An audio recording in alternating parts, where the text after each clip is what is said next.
This is your USMNT Abroad weekend update from April 26th to April 28th of 2024. Hi, if you're new here, I'm Filippo, and welcome to Tactical Manager TV, and welcome to the US Men's National Team Abroad series, where every single Monday we update you on how the Yanks did abroad over the weekend. So last weekend we did announce that we were no longer going to cover the Americans that play in Liga MX, Cade Cowell, Brendan Vasquez, and Alejandro Zendejas, but due to all the backlash that we got about that, and because I am soft and I bow to the mob, we'll continue to cover them against my own will. And keep in mind, they didn't do anything this weekend, so spoiler alert right there, but we'll cover them at the end of this video. Also, we're doing a giveaway on Instagram, so make sure to follow us there. We're trying to hit 12,000 followers, so if you could kindly help us, I would appreciate it. The giveaway is a US Men's National Team 1950s replica jersey. We're going to be posting more of that on our Instagram stories, so just follow us there, enter, and good luck. Okay? Let's start the recap.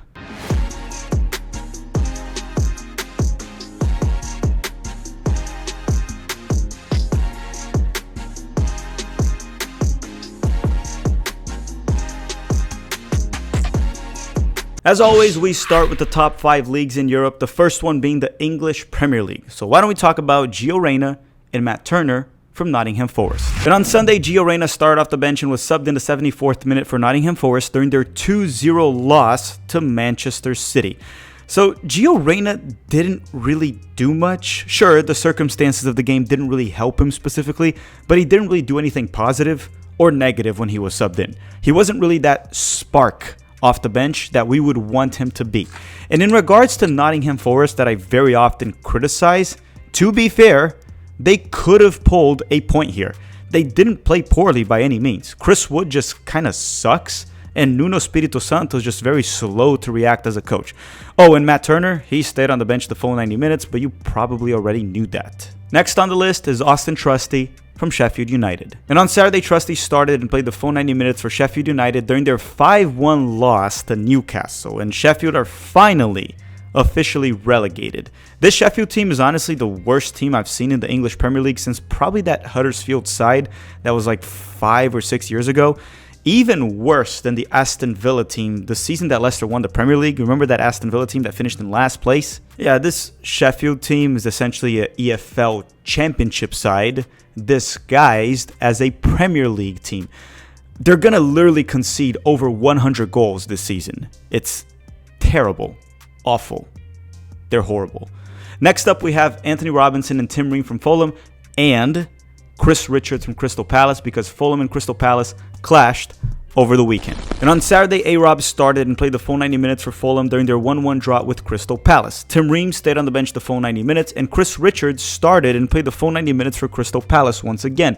And it was a solid performance from both Americans, Robinson and Richards. Now, Chris Richards has been very good ever since he returned from injury. He also was highly involved in possession this match, got plenty of touches throughout the game, and was rock solid defensively. Next up, we have Tyler Adams, and yes, he's still injured. And Bournemouth's next game is on Saturday, which means Tyler Adams has been officially out for over a month. They said it was a minor injury, so they said, sure. This honestly just screams, we gave him too many minutes far too early and he suffered a setback. And I'll say this, if he's not back within 15 days, I will be overly concerned about his presence in the 2024 Copa America. And I don't like this. Not one bit. I'm gonna do a hack, a trick right now to force you to hit the like button. Which food is better? English food or Italian food? If you picked Italian food, hit the like button. If you picked English food, you're wrong. But we're gonna go to Italy right now to talk about the Americans that play in the Serie A. And all 4 of them played in the same game this weekend. Milan and Juventus clashed. So we're going to talk about Christian Pulisic and Yunus Musa from Milan, along with Weston McKennie and Timothy Weah from Juventus. And this Saturday, we had 4 Americans play in the Milan versus Juventus clash. And since it was Allegri versus Pioli, the ultimate battle of mid when it comes to coaching, the biggest balled off in Italy, the clash of soccer terrorists. It was kind of like when Rey and Kylo Ren fought each other in The Rise of Skywalker. you just kind of hope they both lose while going through the agonizing pain that is watching them. And of course, this game ended 0-0. Why would you expect any other result between Pioli and Allegri clashing? It's literally like giving a crackhead crack and expecting them not to smoke it. But how did the Americans do? And let me rate their performance from 1 to 10, 5 being average. Pulisic started and played 83 minutes as a right winger, and I gave him a 3 out of 10 on X, that was known as Twitter, and I will stick to that rating, even though some people thought I was way too harsh on him. He was barely involved in the game, and when he was involved, barely anything happened. Sure, Milan does focus their offense on Rafael Leão, that got locked down by Timothy Weah, but let's be real. Was Christian Pulisic good this game? Absolutely not. And if you thought he was average, you'd give him a 5. If you thought he wasn't good, you'd give him probably a 3.5 or a 3, because 4 is just slightly below average. I don't think he was slightly below average. I thought Pulisic was poor.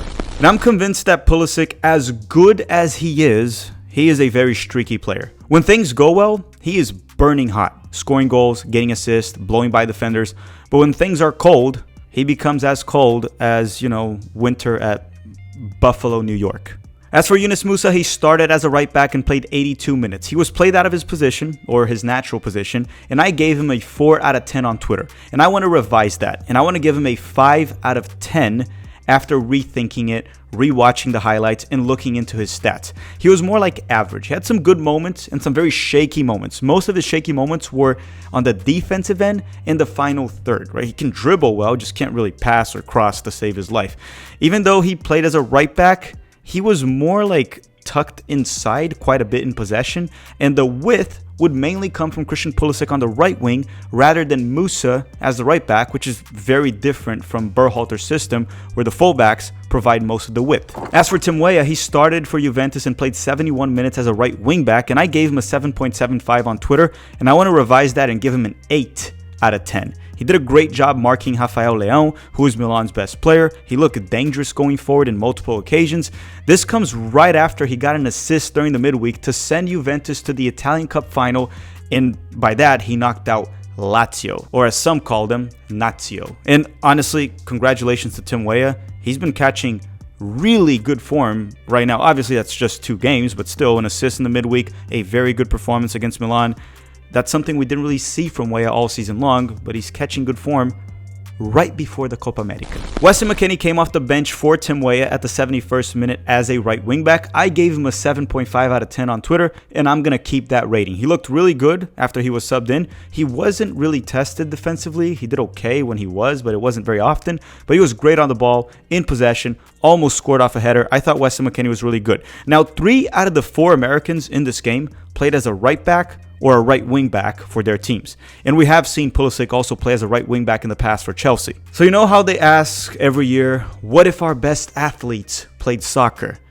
I think we should change that question. What if our best soccer players, or not even soccer players, what if our best athletes played right back? Now, before we move on, if there's one thing that was evident during this Juventus versus Milan match, is that Timothy Weah is a far better right back, right wing back than Yunus Musah.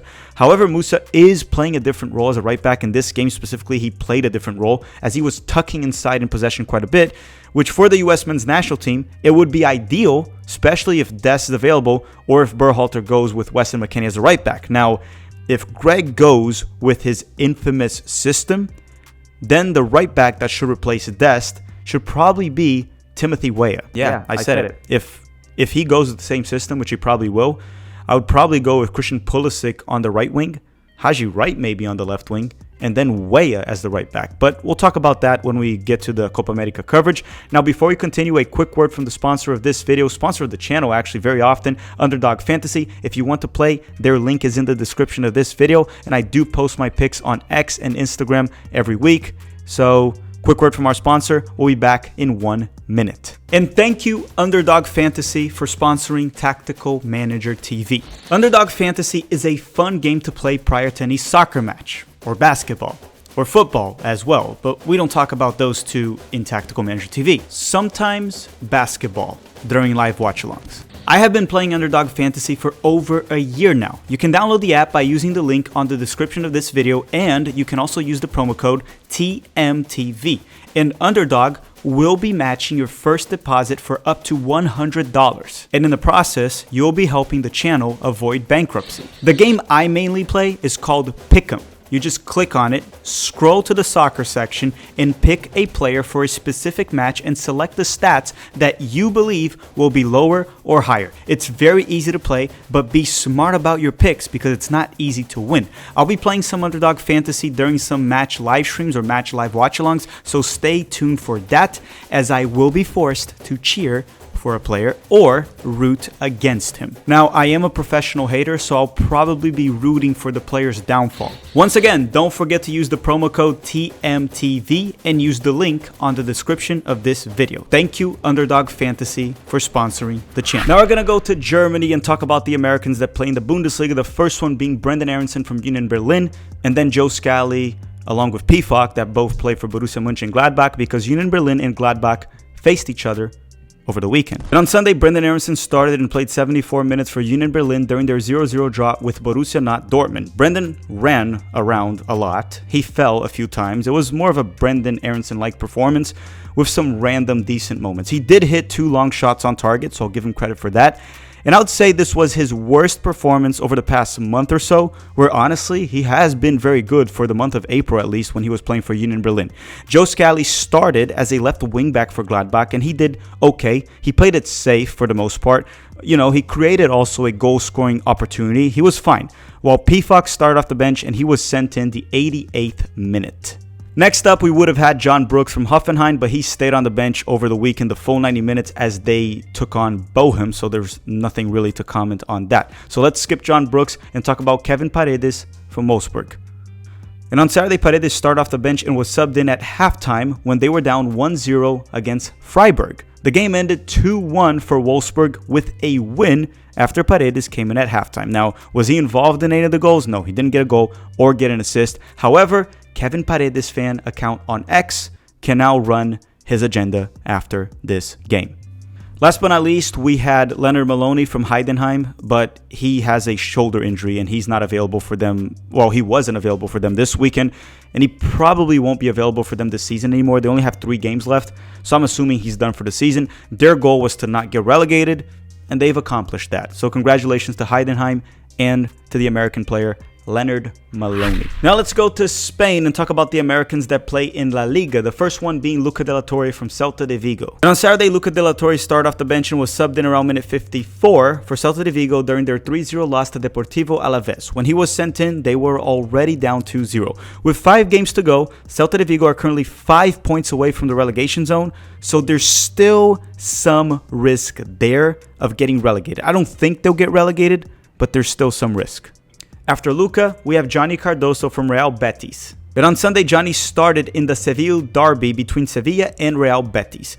And we had another rock-solid performance from Johnny Cardoso in La Liga. He was composed on the ball, goal dangerous on set pieces. He almost scored twice. Probably could have done better. He was in the right place at the right time, but he couldn't finish. Regardless, good moments from Johnny. Johnny also won roughly 80% of his 50-50 duels on the ground, in the air.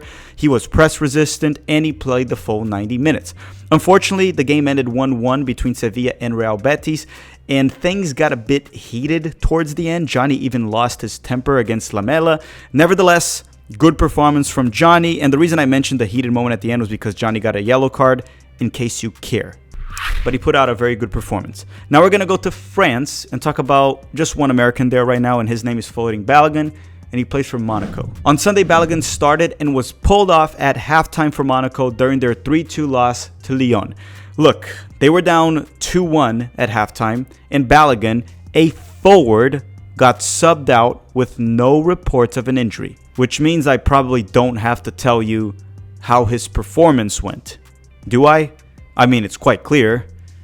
It was horrible. Balogun did get an assist, but still got pulled out. Anyway, the assist was also an assist. I mean, it was kind of accidental. There was a cross, and he tried to reach for the ball, and he kind of deflected it. It was a bad touch. He definitely wasn't trying to pass it to Ben Yedder, but the ball landed with Ben Yedder in a good position to score, and Ben Yedder scored, and then Balogun got the assist. But again, we do need to add that context. An assist is an assist, and it counts. I'm not taking that away from Balogun, but the context matters. Hopefully Balogun grows as a player after this very poor first season for Monaco that's coming to an end in the month of May. He'll still be with Monaco next season for sure, but this season was not good. Now let's leave France and go to the Netherlands to talk about the Americans that play in the Eredivisie. The first ones being the PSV boys, Ricardo Pepi, Malik Tillman, and Dest, which unfortunately Dest injured his knee and he's out till 2025. You know what? PSV didn't really play this weekend, but they did defeat Heerenveen on Thursday 8-0 without Serginho Dest, obviously, because he's out till 2025. Tillman scored a brace that game on Thursday, and he also got an assist, while Ricardo Pepi came off the bench and didn't really do much besides wasting a good goal-scoring opportunity from what I can remember. However, now that PSV has pretty much secured the Eredivisie, they literally need one win in the last 3 games. They should probably end the Luuk de Jong stat padding agenda and give Ricardo Pepi some good minutes to close the season. But will they do that? Probably not, because Luuk de Jong wants to be the top goal scorer of the Eredivisie, so expect him to play 80 minutes each of the last 3 games, while Ricardo Pepi gets those last 10 garbage minutes. In regards to Malik Tillman, he got a double-double this season in the Eredivisie. He now has 10 goals and 10 assists. I always wanted to use that basketball term here. After that, we have other Americans that play in the Netherlands, and one of them is Taylor Booth from Utrecht. And on Sunday, Taylor was back from injury. He started off the bench and was subbed in around minute 72 for Utrecht during their 2-2 draw with RKC. Last but not least, we have a player that made it to one of the headlines of this weekend, and his name is Paxten Aaronson. He plays for Vitesse, and this kid scored a brace. On Sunday, Paxten started and played the full 90 minutes for Vitesse during their 3-2 win over Fortuna Sittard in the Eredivisie. The win itself doesn't really matter because Vitesse is already relegated. However, Paxten Aaronson, the American, which is what we care about, got a brace. He scored 2 goals. This loan was great for Paxten. He wasn't really playing much for Eintracht. He moved to the Eredivisie in January, started to get consistent minutes, and also performed well in the Dutch league. He has scored 4 goals in 11 matches playing as a midfielder and is expected to return to Eintracht Frankfurt and the Bundesliga this summer. Now let's go back to England and talk about the Americans that play in the 2nd division of England, the EFL Championship. The first one being Josh Sargent from Norwich. Then on Saturday, Sargent started and played the full 90 minutes for Norwich and scored off a header during their 2-2 draw with Swansea. Norwich now needs a draw against Birmingham City during the last round to lock a spot in the EFL Championship playoff rounds, which is worth a spot in the English Premier League and also worth a ton of money. Next up, we have Haji Wright that plays for Coventry. And on Saturday, Haji Wright started and played 82 minutes for Coventry during their 0-0 draw with Blackburn. Coventry's season is pretty much done. They do have 2 games to go in the EFL Championship, but they can no longer qualify to the playoff rounds. Last but not least in England, we have Ethan Horvath that plays for Cardiff City from Wales, the country that plays in England. You heard that right. On Saturday, Horvath started and played the full 90 minutes for Cardiff during their 4-1 loss to Middlesbrough. Still in the United Kingdom, we're going to go to Scotland and talk about Cameron Carter-Vickers that plays for Celtic. And on Sunday, Carter-Vickers started and played the full 90 minutes for Celtic during their 2-1 win over Dundee FC, that is not owned by Michael Scott, by the way. 4 games to go here, and Celtic are 3 points clear of Rangers that currently sit in 2nd place. Last but not least, we have the Americans that play in Mexico in Liga MX. So if you made it this far in the video, you probably cursed me out last week when I said I wasn't going to cover them anymore. So I'm going to kindly request you to hit the like button if you made it this far. And let's talk about the Americans that play in Mexico. And the first one is Alejandro Zendejas from Club America. And on Friday, Zendejas stayed on the bench the full 90 minutes for Club America during their 2-1 win over Puebla. So he didn't play. Next up, we have Cade Cowell that plays for Chivas Guadalajara. And on Saturday, Cade started off the bench and was subbed in the 82nd minute for Chivas during their 1-0 win over Atlas. Last but not least, we have Brendan Vasquez, but he played way too late on Sunday. I'm sorry, it's after our recording time. You can yell at me in the comment section, but we have to get this video out Monday morning, and I had to get the recording before, 11 p.m. Sunday night. All right, everyone, thank you very much for watching. Don't forget to drop a like before you go and to check out the Underdog Fantasy app. The link is in the description of this video. And I want to also thank you, everyone that has been joining our Patreon and helping support the channel. The link to the Patreon is also in the description of this video. All right, thank you very much for watching and have a great day.